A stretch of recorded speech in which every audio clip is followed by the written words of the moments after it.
before we talk about Panchakarma, let's talk about Ayurveda in general, and then I'll just get into Panchakarma. So basically, Ayurveda is the science of life, right? So Ayurveda is that only beautiful science which focuses on both preventive and curative measures, basically, right? So we've seen preventive measures where we've seen, during this pandemic, people have been taking kadhas and then they've been working on their immunity, working out. People have got very health conscious nowadays and everything. So one thing is preventive, where we see Dincharya, where Ayurveda says that you must stick to a particular daily regime. Then there is Ritucharya, which Ayurveda says that you must, change your rituals according to the seasonal changes.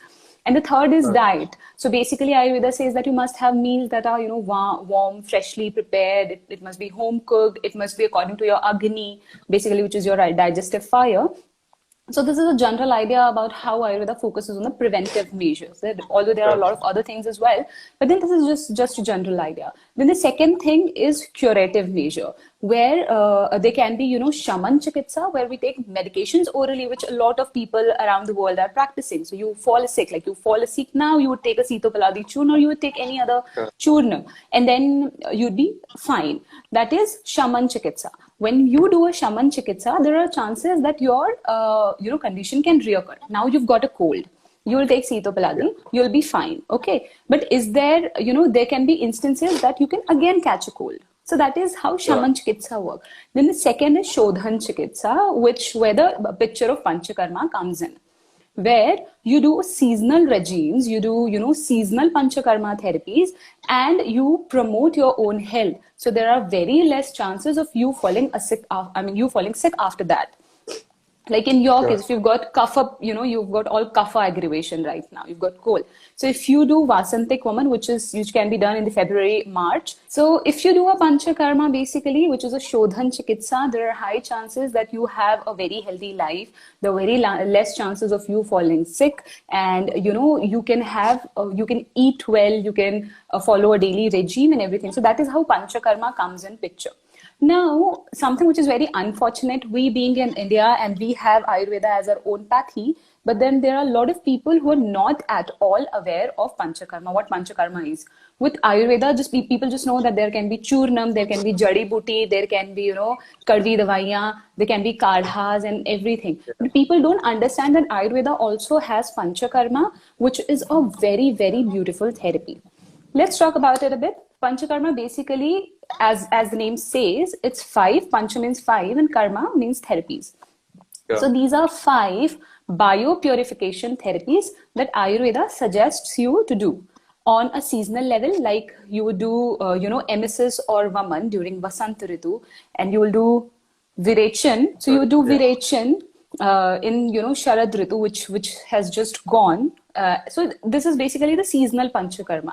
And Panchakarma is also done according to your body condition. So in people who have, aggravated kapha, who have allergic sinusitis, who have rhinitis, who have issues with asthma, who have issues with PCOD, PCOS can also perform, Panchakarma as a part of their treatment.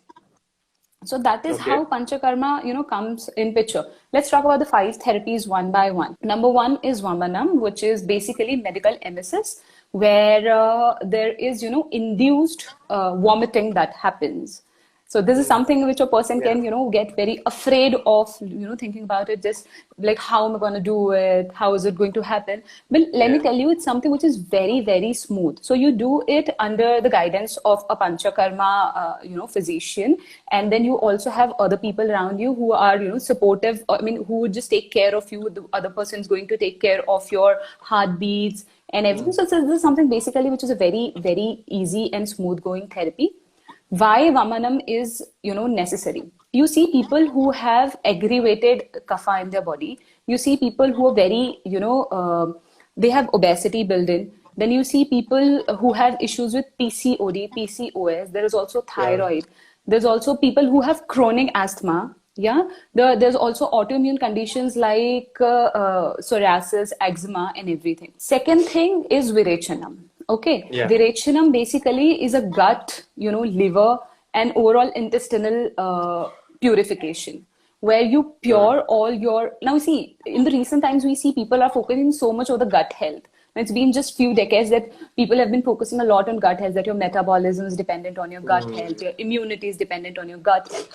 Ayurveda was that one science which was focusing on gut health since beginning. So Ayurveda is the one thing who said that every disease is caused by Manda Agni. If you don't have a good digestion, if you don't have a solid digestion, you're more prone to acquire any disease.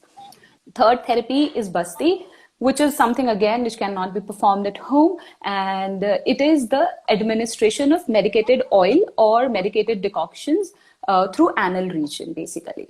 So it is done in neurological conditions. It is something which can be performed at home, but I mean, it's not something which can be performed by everyone, and it requires a lot of skills to, develop it.